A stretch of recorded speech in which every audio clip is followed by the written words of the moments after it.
Iran Israel యుద్ధం effect రూపాయిపై కూడా పడింది. దీంతో రోజురోజుకు రూపాయి విలువ క్షీణిస్తోంది.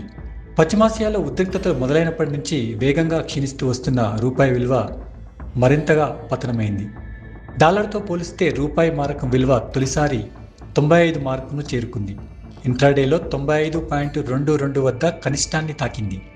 అంతర్జాతీయంగా చమురు ధరలు పెరగడం, భౌగోళిక ఉద్రిక్తతలు రూపాయిపై ఒత్తిడి పెంచుతున్నాయి.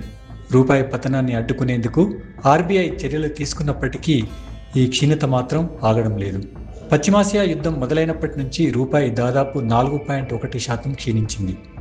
మార్చి 27న 94.82 వద్ద కనిష్టాన్ని తాకింది.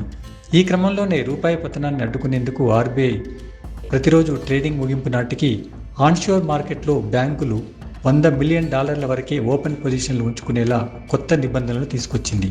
అవి ఏప్రిల్ 10 నుంచి అమల్లోకి రానున్నాయి. దీంతో ఈ ఉదయం రూపాయి విలువ 128 పైసలు పుంజుకొని 93.57కు చేరింది. దీంతో కొంత కోలుకున్నట్టు కనిపించిన రూపాయి అంతలోనే క్షీణించి 95 మార్కును దాటింది.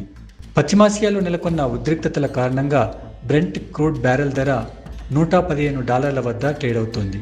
ముడి చమురు ధర పెరగడం వల్ల భారత్కు దిగుమతుల బిల్లు భారం అధికమవుతోంది. మరోవైపు ఎగుమతులు బలహీనపడుతున్నందున కరెంటు ఖాతా లోటు పెరిగేందుకు ఇది కారణమవుతోంది. ఫలితంగా డాలర్తో పోలిస్తే రూపాయి మారకపు విలువ క్షీణిస్తోంది.